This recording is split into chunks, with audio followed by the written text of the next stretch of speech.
Hai, saya dengan Indah. Pada kesempatan kali ini, saya akan melanjutkan pembahasan yang telah dipaparkan sebelumnya, yaitu mengenai PPATK. Saya akan mengulas tentang materi tersebut. Semoga apa yang saya berikan dan saya utarakan dapat memberikan pemahaman yang lebih komprehensif dan menambah wawasan tentang PPATK. Selanjutnya, mengenai PPATK. PPATK itu sendiri adalah Pusat Pelaporan dan Analisis Transaksi Keuangan. Apa sih yang dimaksud dengan PPATK? Yaitu lembaga independen Indonesia yang bertugas mencegah dan memberantas tindak pidana pencucian uang demi menjaga integritas sistem keuangan nasional. Pengertian PPATK sendiri sudah dijabarkan, yaitu lembaga yang independen untuk mencegah dan memberantas tindak pidana pencucian uang.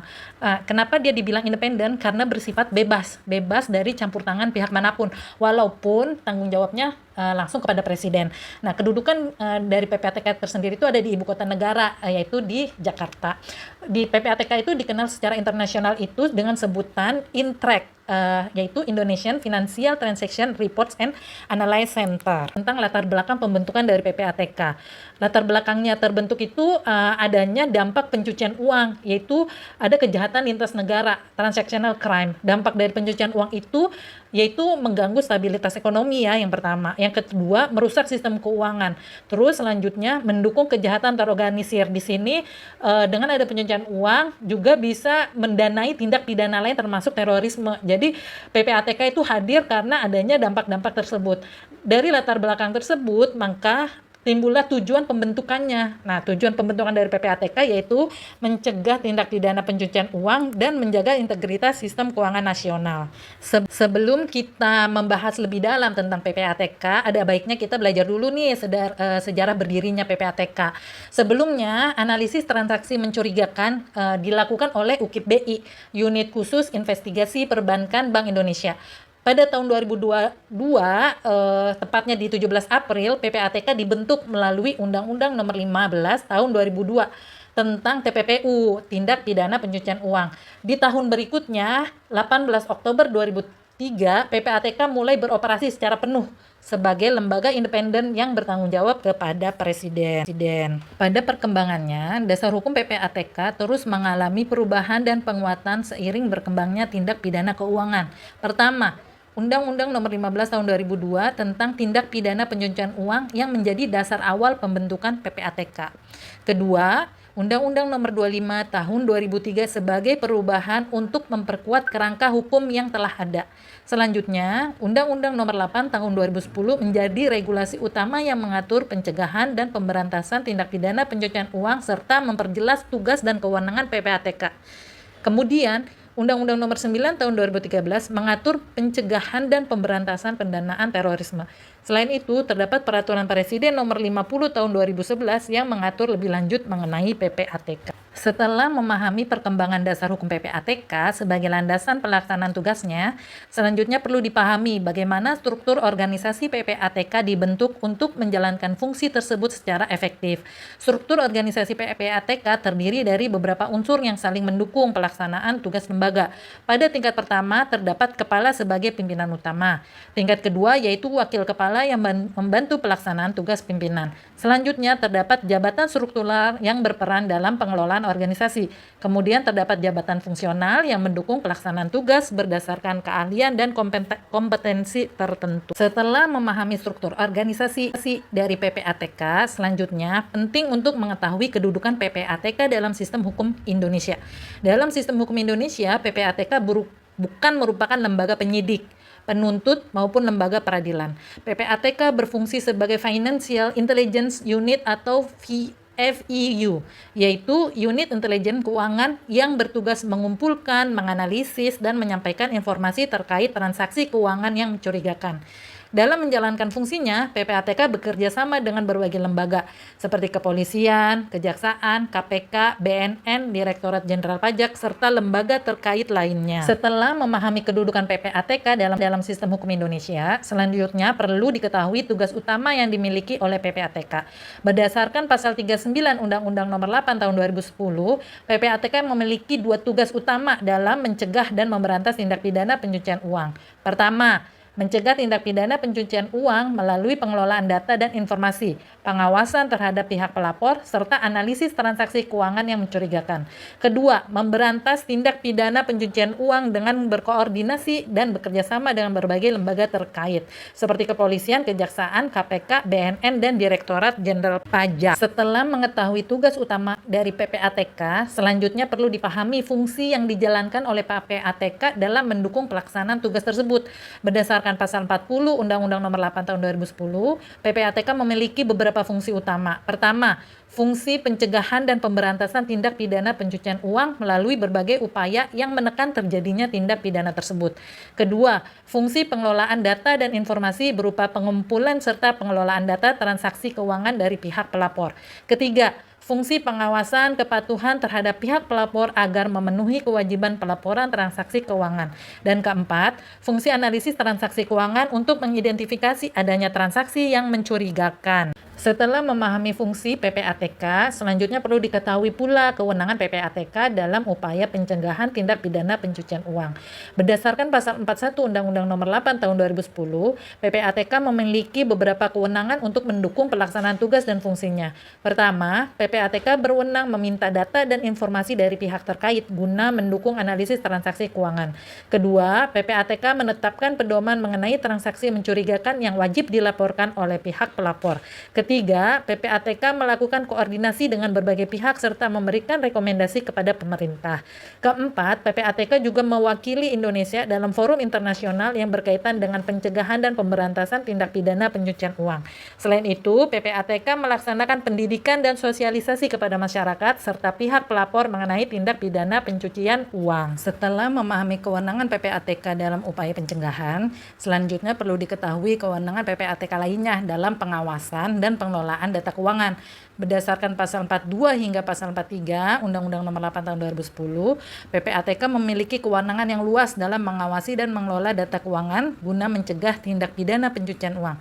Kewenangan tersebut mencakup beberapa hal. Pertama, menyelenggarakan sistem informasi keuangan yang terpadu. Kedua, menetapkan tata cara pelaporan transaksi keuangan. Ketiga, melakukan audit kepatuhan terhadap pihak pelapor. Keempat, memberikan peringatan kepada pihak yang tidak mematuhi ketentuan. Dan kelima, merekomendasikan pencabutan izin dari pihak yang melakukan pelanggaran berat. Setelah memahami kewenangan PPATK dalam pengawasan dan pengelolaan data, selanjutnya perlu diketahui pula kewenangan PPATK dalam analisis dan pemeriksaan. Berdasarkan pasal 44 Undang-Undang Nomor 8 Tahun 2010, PPATK memiliki kewenangan yang mendukung pelaksanaan fungsi intelijen keuangan. Kewenangan tersebut mencakup beberapa hal. Pertama, meminta laporan keuangan dari pihak pelapor serta menerima laporan dari masyarakat. Kedua, menghentikan transaksi yang diduga berkaitan dengan tindak pidana keuangan. Ketiga, memberikan rekomendasi penyadapan kepada pihak yang berwenang untuk kepentingan penyelidikan. Dan yang terakhir, meneruskan hasil analisis kepada penyidik sebagai dasar proses hukum lebih lanjut. Untuk selanjutnya, kali ini saya akan menjelaskan alur kerja dari PPATK sebagai pusat intelijen keuangan, mulai dari menerima laporan hingga tindak lanjut hukum. Prosesnya terbagi menjadi 6 tahapan. Yang pertama adalah pihak pelapor menyampaikan laporan transaksi keuangan. Kedua, PPATK menerima laporan transaksi keuangan mencurigakan tersebut. Ketiga, PPATK langsung melakukan analisis dan pemeriksaan mendalam terhadap laporan yang masuk. Keempat, hasil dari analisis dan pemeriksaan tersebut kemudian disusun secara sistematis. Dan yang kelima, hasil analisis yang sudah rapi langsung diteruskan kepada pihak penyidik. Keenam atau yang terakhir, proses hukum dilaksanakan oleh aparat penegak hukum berdasarkan data dari PPATK.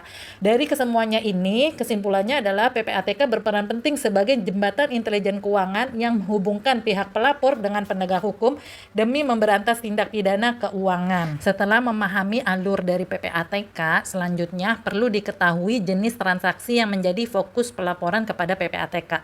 PPATK sendiri menerima berbagai laporan transaksi keuangan yang wajib disampaikan oleh pihak pelapor sesuai dengan ketentuan peraturan perundang-undangan.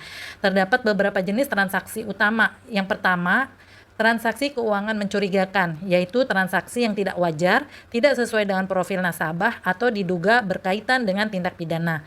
Kedua, transaksi tunai dalam jumlah tertentu yang melampaui batas nominal yang telah ditetapkan. Ketiga, transfer dana ke luar negeri yang perlu dipantau untuk mencegah pelarian aset. Dan yang terakhir adalah transaksi yang diduga berkaitan dengan pendanaan terorisme. Setelah memahami jenis transaksi yang wajib dilaporkan kepada PPATK, selanjutnya kita perlu mengetahui pihak-pihak yang memiliki kewajiban untuk melakukan pelaporan. Berdasarkan Peraturan Pemerintah Nomor 43 Tahun 2015 dan Peraturan Pemerintah Nomor 2 Tahun 2016, kewajiban pelaporan tidak hanya berlaku bagi lembaga keuangan, tetapi juga profesi tertentu yang berpotensi menjadi sarana tindak pidana pencucian uang. Pihak yang wajib melapor meliputi penyedia jasa keuangan seperti bank dan asuransi, instansi pemerintah terkait, advokat dan konsultan hukum, notaris, akuntan publik, serta profesi lainnya yang ditetapkan dalam peraturan. Penerapan kewenangan dan fungsi PPATK dapat dilihat secara nyata dalam berbagai kasus tindak pidana keuangan yang terjadi di lapangan. Peran PPATK terbukti penting dalam mendukung pengungkapan kasus yang memiliki pola transaksi kompleks. Salah satu contohnya adalah pelacakan dana korupsi, di mana PPATK berperan dalam menelusuri aliran dana hasil tindak pidana serta menganalisis transaksi pejabat publik yang mencurigakan. Selain itu, PPATK juga berperan dalam mengidentifikasi pendanaan terorisme melalui analisis transaksi keuangan, termasuk penggunaan rekening nomine untuk menyembunyikan identitas pelaku. Di samping itu, PPATK melakukan pengawasan terhadap pencucian uang digital melalui transaksi elektronik dan platform teknologi keuangan yang saat ini semakin berkembang. Berbagai kasus yang telah ditangani menunjukkan pentingnya peran PPATK dalam menjaga sistem keuangan. Namun, dalam pelaksanaannya PPATK juga menghadapi sejumlah tantangan dan permasalahan yang semakin kompleks di era modern. Salah satunya adalah berkembangnya modus pencucian uang yang menggunakan teknik semakin canggih sehingga lebih sulit dideteksi.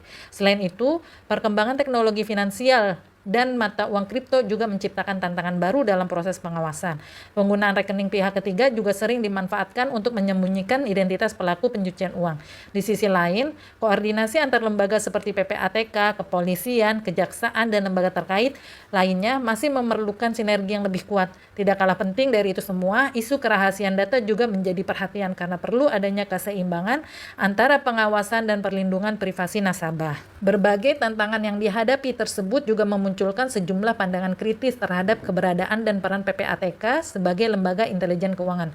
Salah satu hal yang sering menjadi perhatian adalah luasnya kewenangan PPATK dalam mengakses informasi keuangan, sehingga perlu diimbangi dengan prinsip akuntabilitas dan pengawasan yang memadai. Selain itu, PPATK bukan merupakan lembaga penegakan hukum yang memiliki kewenangan untuk melakukan penindakan secara langsung, melainkan hanya berfungsi sebagai lembaga intelijen keuangan. Efektivitas kerja PPATK juga sangat bergantung pada tindak lanjut dari aparat penegak hukum terhadap hasil analisis yang telah dilakukan. Di samping itu, keseimbangan antara pengawasan transaksi keuangan dan perlindungan hak privasi masyarakat juga menjadi hal yang perlu diperhatikan oleh PPATK. Berbagai catatan kritis tersebut dapat menjadi bahan evaluasi dalam meningkatkan efektivitas kinerja PPATK ke depannya. Oleh karena itu, diperlukan beberapa langkah strategis untuk memperkuat upaya pencegahan dan pemberantasan tindak pidana pencucian uang. Pertama, memperkuat sistem pengawasan digital melalui pengembangan teknologi yang mampu mendeteksi transaksi mencurigakan secara real time.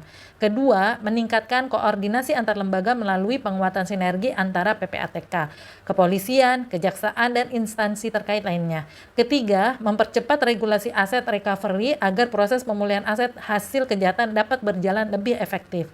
Keempat, meningkatkan kepatuhan profesi pelapor agar seluruh pihak yang memiliki kewajiban pelaporan dapat melaksanakan tugasnya dengan baik.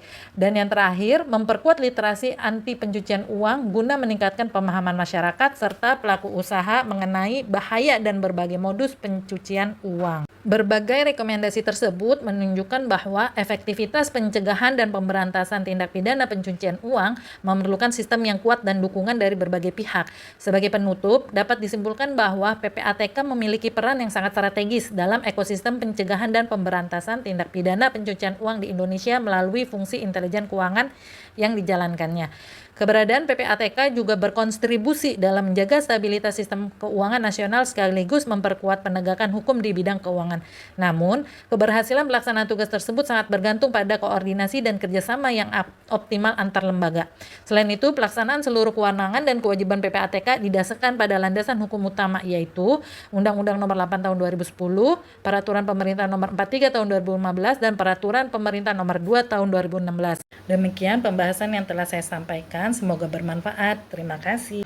Di balik aktivitas perbankan yang tampak tertib dan profesional, terdapat berbagai resiko penyalahgunaan. Ada pegawai bank yang tergoda untuk memanipulasi data, ada nasabah yang mencoba menipu bank demi memperoleh kredit. Ada pula pihak luar yang menggunakan fasilitas perbankan untuk menyembunyikan hasil kejahatan. Disinilah muncul dua istilah yang sering terdengar mirip tetapi sebenarnya berbeda, yaitu tindak pidana perbankan dan tindak pidana di bidang perbankan. Tindak pidana perbankan dapat diibaratkan sebagai kejahatan yang menyerang organ inti sistem perbankan. Perbuatan tersebut secara khusus diatur dalam peraturan perbankan dan berkaitan langsung dengan kegiatan usaha bank, kewajiban bank, rahasia bank, perizinan, pengawasan maupun tata kelola lembaga perbankan. Dengan kata lain, tindak pidana perbankan merupakan kejahatan yang lahir dari pelanggaran terhadap norma-norma yang secara khusus dibuat untuk mengatur industri perbankan. Sebagai contoh, seorang direktur bank menghadapi tekanan besar karena kondisi keuangan banknya memburuk. Agar terlihat sehat di hadapan regulator dan investor, ia memerintahkan bawahannya mengubah laporan keuangan. Angka kerugian disamarkan menjadi keuntungan. Kredit bermasalah disembunyikan. Neraca keuangan dipoles sedemikian rupa sehingga tampak baik-baik saja. Perbuatan tersebut bukan sekedar kebohongan biasa. Hal tersebut menyerang sistem pengawasan perbankan dan menyesatkan otoritas yang bertugas menjaga stabilitas industri keuangan. Oleh karena itu, tindakan tersebut termasuk tindak pidana perbankan karena melanggar ketentuan yang secara khusus diatur dalam hukum perbankan. Contoh lain dapat ditemukan pada kasus pembukaan bank tanpa izin. Ada seseorang yang menghimpun dana masyarakat dengan menjanjikan bunga tinggi. Ia menerima setoran layaknya bank, membuka rekening, bahkan menerbitkan buku tabungan. Namun ia tidak memiliki izin dari otoritas yang berwenang. Masyarakat mungkin mengira bahwa lembaga tersebut adalah bank resmi, padahal tidak demikian. Ketika hukum menyelidiki perbuatan tersebut, yang menjadi perhatian bukan hanya kerugian masyarakat, tetapi juga pelanggaran terhadap sistem perizinan perbankan. Karena itu, perbuatan tersebut termasuk tindak pidana perbankan. Selain itu, terdapat pula pelanggaran terhadap rahasia bank. Misalnya, seorang pegawai bank secara sengaja memberikan informasi saldo dan transaksi nasabah kepada pihak yang tidak berhak. Dalam dunia perbankan, kerahasiaan data nasabah merupakan salah satu prinsip yang sangat penting. Pelanggaran terhadap prinsip tersebut secara khusus diatur dalam peraturan perbankan. Oleh karena itu, tindakan tersebut juga tergolong tindak pidana perbankan. Dari berbagai contoh tersebut dapat dipahami bahwa fokus utama tindak pidana perbankan adalah pelanggaran terhadap ketentuan hukum yang secara khusus mengatur kegiatan perbankan. Dasar hukumnya terutama terdapat dalam Undang-Undang Perbankan, khususnya ketentuan pidana yang mengatur berbagai pelanggaran terhadap sistem dan operasional bank. Beralih pada istilah kedua, tindak pidana di bidang perbankan. Istilah ini memiliki cakupan yang lebih luas. Jika tindak pidana perbankan adalah lingkaran kecil di dalam sebuah area, maka tindak pidana di bidang perbankan adalah lingkaran besar yang mencakup seluruh aktivitas kejahatan yang melibatkan bank sebagai sarana, objek, korban, atau tempat terjadinya tindak pidana. Sebagai contoh, seorang pengusaha mengajukan kredit kepada bank untuk memperoleh pinjaman miliaran rupiah. Ia menyerahkan laporan keuangan palsu dan dokumen aset yang telah dimanipulasi. Bank kemudian menyetujui kredit tersebut karena percaya pada dokumen yang diajukan. Setelah dana dicairkan, pengusaha tersebut menghilang dan kredit tidak dibayar sekalipun. Dalam kasus ini yang dilanggar terutama adalah ketentuan mengenai penipuan atau pemalsuan dokumen yang diatur dalam Kitab Undang-Undang Hukum Pidana. Kejahatan tersebut sering terjadi dalam aktivitas perbankan, tetapi norma yang dilanggar bukanlah ketentuan khusus dalam Undang-Undang Perbankan. Oleh karena itu, perbuatan tersebut lebih tepat disebut sebagai tindak pidana di bidang perbankan. Contoh lainnya adalah pencucian uang. Bayangkan seorang pelaku korupsi memperoleh dana hasil kejahatan dalam jumlah besar. Agar uang tersebut tidak terlacak, ia memindahkannya melalui berbagai rekening bank, membeli produk keuangan, dan melakukan transaksi berlapis-lapis. Dalam situasi ini, bank digunakan sebagai sarana untuk menyembunyikan hasil tindak pidana. Pelanggaran yang terjadi adalah tindak pidana pencucian uang yang diatur dalam undang-undang tersendiri. Meskipun bank terlibat dalam prosesnya, kejahatan tersebut tidak selalu merupakan tindak pidana perbankan dalam arti sempit. Ia termasuk tindak pidana di bidang perbankan karena aktivitas perbankan digunakan sebagai medium pelaksanaan kejahatan. Kasus serangan cyber juga dapat dijadikan contoh. Seorang peretas berhasil membobol sistem internet banking dan memindahkan dana nasabah ke rekening lain. Kejahatan ini berkaitan dengan teknologi informasi dan dapat dijerat menggunakan ketentuan pidana dalam peraturan mengenai informasi dan transaksi elektronik. Kejahatan tersebut terjadi dalam sektor perbankan dan menimbulkan kerugian bagi bank maupun nasabah.